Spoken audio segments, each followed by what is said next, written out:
Hey, dear Tyler, good morning. And how are you doing? How has the week been so far? I really do hope it's been good. It's been pretty good for me too. As usual, right? God's been faithful. God has been absolutely awesome to me. And yes, how was Monday's episode? Clearly, I think it hit a lot of sensitive places for quite a number of us. The number of feedback that I did get from the episode was so mind-blowing, and how it was able to just answer personal questions. Please, if you've not listened to it, just check it out. The title of the episode is Remember Where I Found You. Remember Where I Found You. It's a very personal episode, yes. I think, extremely vulnerable to be able to tell and share some of the lapses that I've had as an individual, right? And even in my walk of faith, having all of those up, down motions and all. And so I was quite open there. And I think that the things that were shared within the context of the whole podcast, or within the context of that episode, were things that, we can easily relate to. So if you haven't listened to it, please do well. Just go back and then listen to the last episode. It will bless you. So, for today's episode, it's coined from one of my favorite movies ever, Hacksaw Ridge, right? So today's episode is titled Give Me One More. Give Me One More. And I remember when I saw the trailer of Hacksaw Ridge. I'm not going to give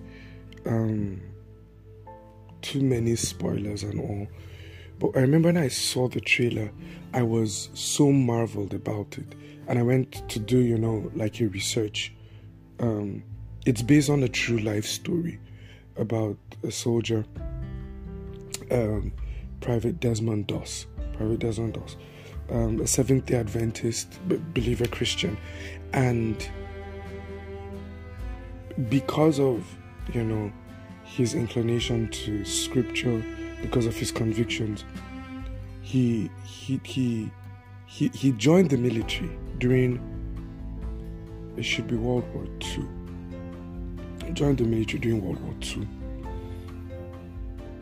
but refused to carry a rifle. So his slogan was, while people are taking lives, right, he would be saving them.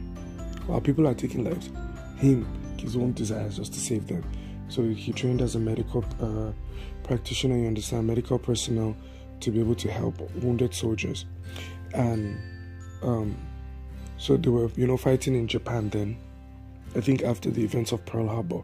So they were fighting in Japan. And then there was this particular elevated hill that I think they gave the name Hacksaw. So they call it Hacksaw Ridge. And it was one of the points where the American army could not, ever conquer. They could not move across because of the Japanese army there. They really fortified it. That was difficult. You'll have to first of all try and climb, and the Japanese people, they hid themselves in a very nice way. So let me just go straight to the point that really got to me. Now, this is someone that he decided he's not going to fight, so he didn't move with a rifle at any point in time. In fact, if he ever moved with a rifle, it was because he was using it as an aid for people. Never shot, never killed anyone. At least with the rifle and all. Now, they went for a particular operation because they were trying to conquer that Hacksaw Ridge. They went for a particular operation, and it didn't go well. So they retreated. A lot of American soldiers were, wounded, were in very, very terrible positions, and Desmond Doss too was in a very tight situation. So the rest of the army retreated and went back down. Now, what Desmond Doss did was that he spent the night finding every surviving American soldier and dropping them down Hacksaw Ridge. So he would tie a rope, he would tie a rope around him, then tie a rope to the wounded soldier. Then he would now literally drop the soldier down, right? And then, as he dropped the soldier down, and then go and look for the rest. I think the story said, within that night he saved over 50. I can't remember the number, but I know it was over 50 soldiers. And there was this caption that he had, this thing that he did whenever he was able to save one, he uttered a prayer and said, "Lord, give me one more." He wasn't satisfied and was like, "Oh, at least I have helped, one person."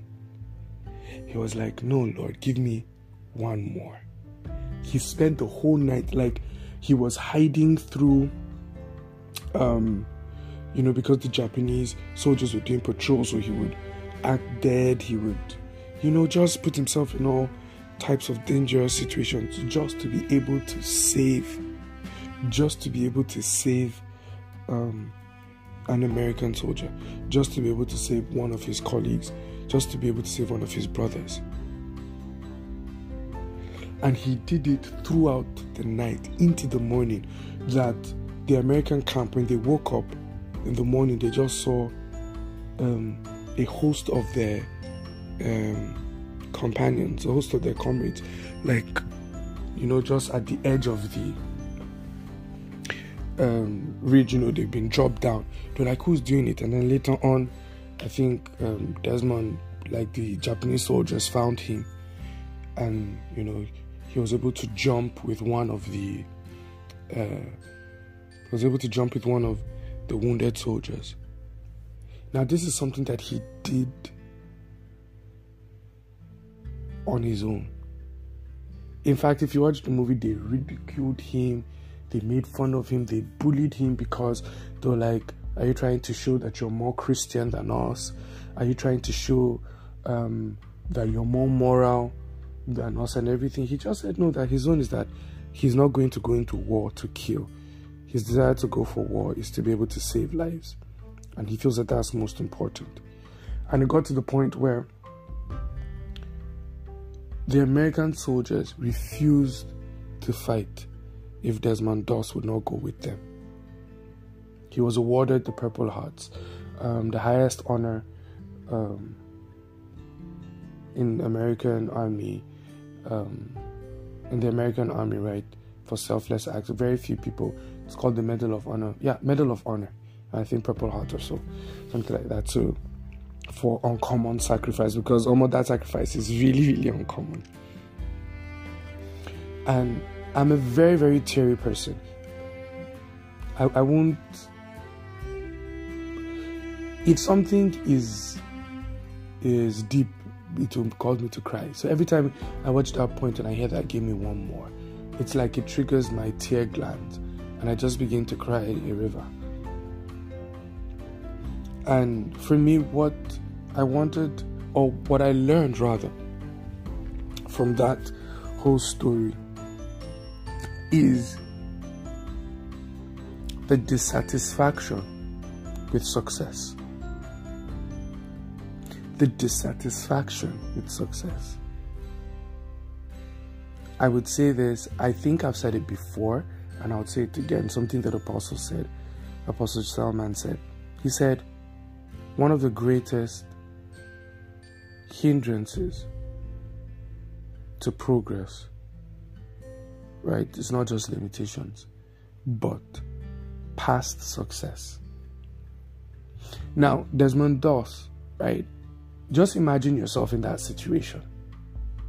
Imagine yourself in that situation where you are in the heat of battle, you're behind enemy lines. That's the terminology. You're behind enemy lines. And all of a sudden, you have a route of escape. And on your way to escape, you find somebody and you're able to save the person. Somehow in our subconscious or somehow in our minds will be like, yeah, but at least I was able to save one. And for that act alone, you were heroic. You've got to understand, like, caps to you. We salute you. You understand? You were heroic. That was a major sacrifice. That was a major sacrifice.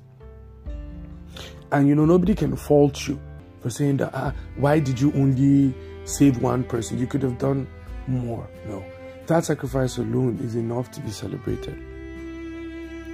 But then the mindset of champions is that there is always more that can be done. This is not the best of me. I think the message that Apostle preached last week, Sunday, or rather this week, Sunday,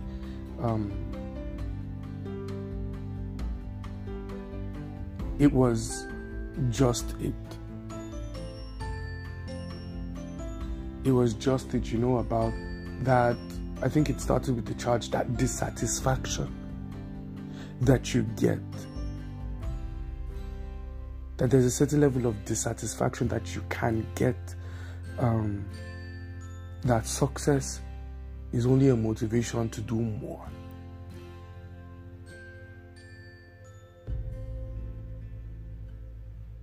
Now, I would give an example through Dear Tyler.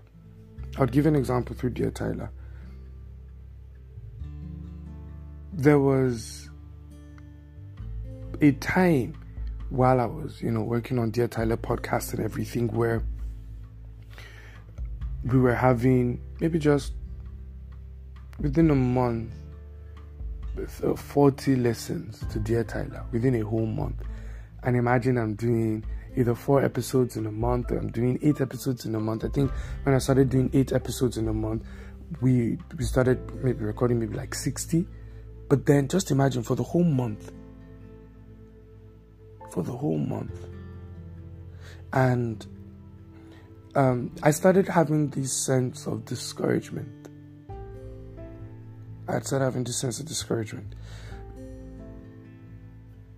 And I wanted to, just give in. If at that time I had stopped, let's say at least I'd contributed to a certain extent, right? I'd given I've given a certain percentage of value.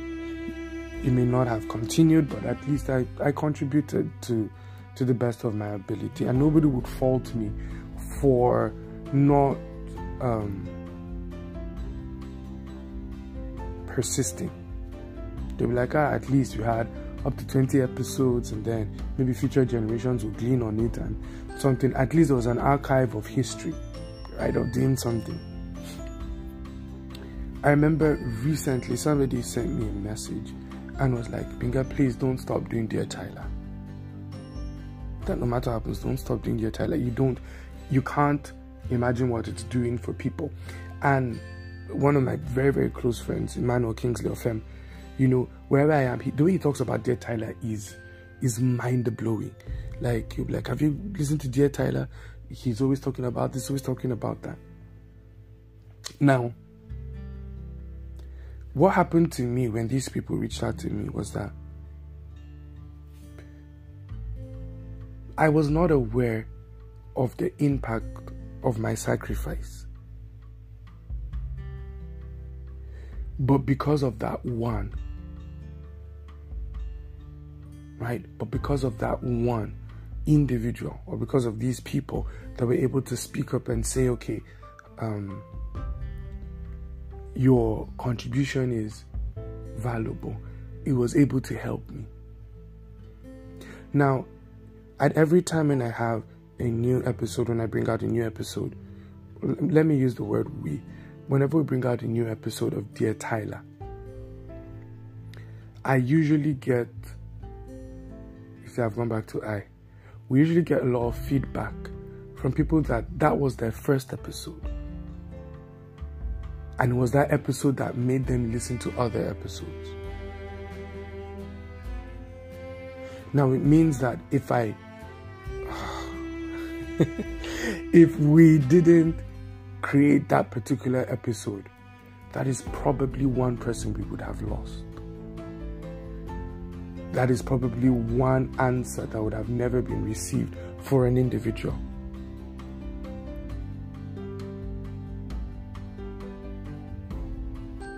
I don't know if you understand exactly what I'm saying here. The mindset of a champion is give me one more. Especially as believers, that concept should always be in our minds.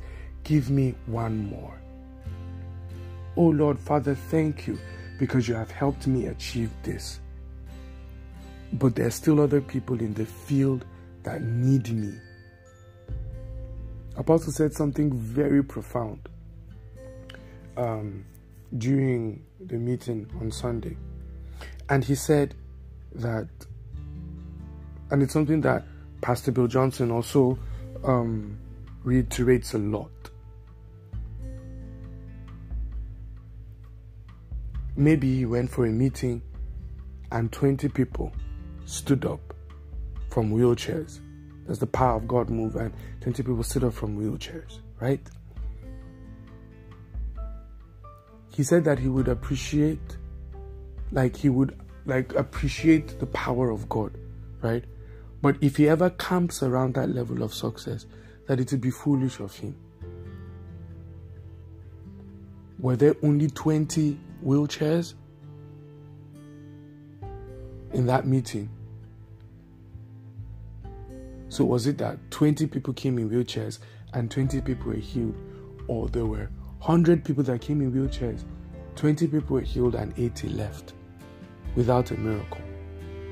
That 80 is the motivation behind him pressing into the things of God. Like, I must get to the point where if 100 people come in a wheelchair, 100 people are leaving out of that wheelchair. If you understand what I'm saying, that he looks at the 20 that stood up from the wheelchair as a proof that God is able. And then he looks at the 80 as the motivation of why he should press in for more. I think that the story of Desmond Doss was just the story of tenacity, and seeing that we would only get to know the possibility of things happening if and only when we try.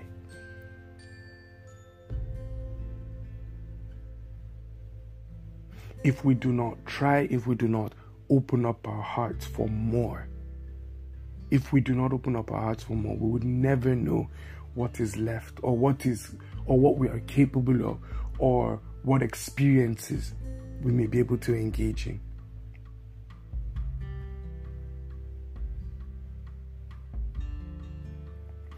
As God is helping us to build Dear Tyler, I always remind myself that there are 7-point-something billion people in the world.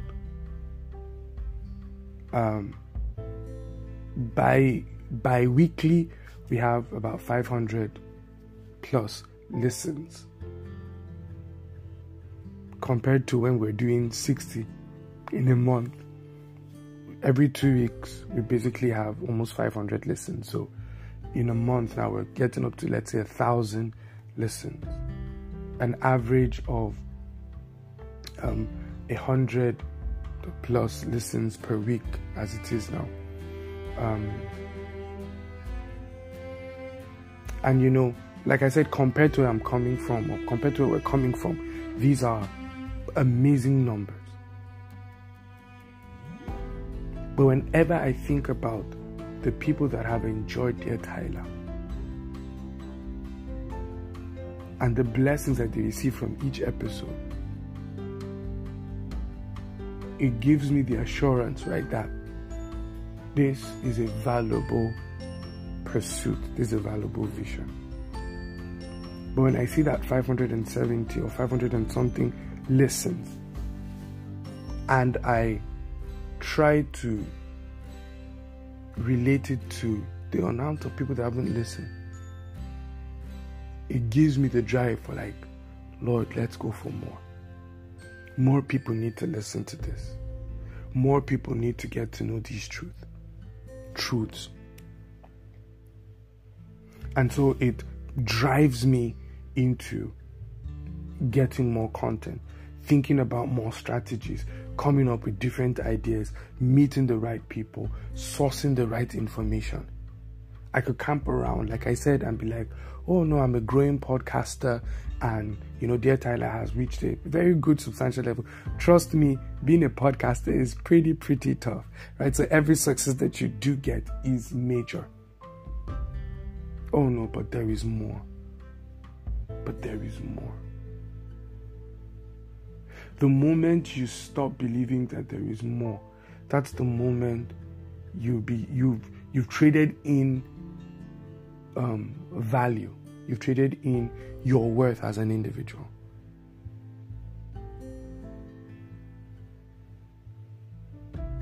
You get, so like Apostle say that people don't give you awards for accomplishing the same thing twice.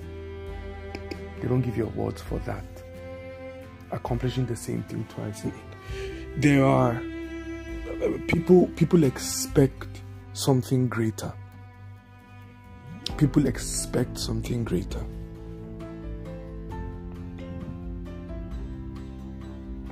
What is that one thing, Tyler, that you have camped around and that you have made it feel like a success? Oh, you went for administration and they hailed you. And be like, yes, ministry is good. Or is there more? You were celebrated, you've been able to do certain things, you have an NGO and you're able to reach out to 100 people, 1,000 people. You understand? These are successes that you should celebrate. But have you made the mistake of camping around that certain success? It's very, very important to know. It's very, very important to understand. It's very, very important to take note and find out that, is my past success a hindrance to the possibilities that await me? Give me one more. I know people will celebrate me with this, my achievement. But is there a possibility of more? Is there a possibility of more? So you see people like Elon Musk, after they've made ways of creating reusable rockets, they're now thinking of how to refuel rockets in space. So one of the things that SpaceX is trying to do is to literally put fueling stations in orbit.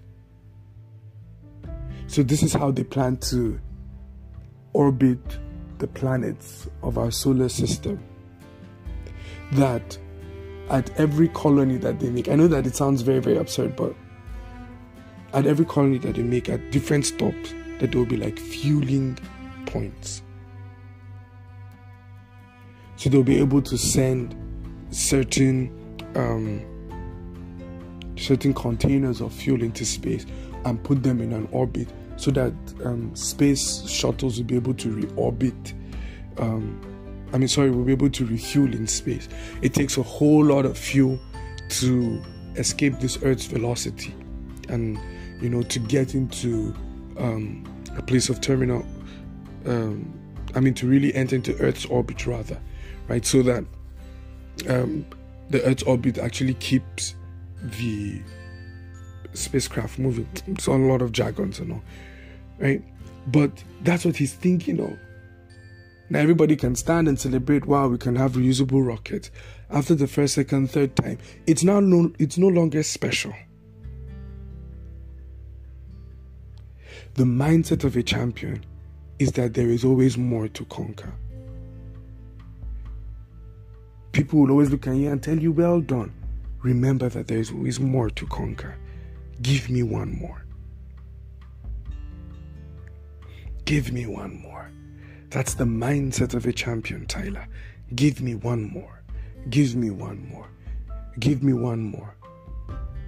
Oh, I know I moved 1,000 steps, but if I move one more step, that's more than my previous success. Give me one more. Give me one more. Give me one more.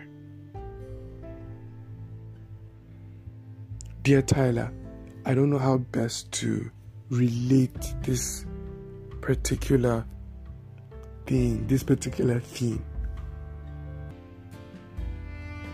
Especially if you're working or you're dealing with people. Maybe the things that you're doing is dealing with people. The concept of never giving up and never being satisfied would be one of your greatest advantages for greatness. Give me one more. Understanding that there is a better and a more excellent way to do things. That there is more to achieve. Unto your last breath, let that be your singular, let that be one of your major mantras. Give me one more.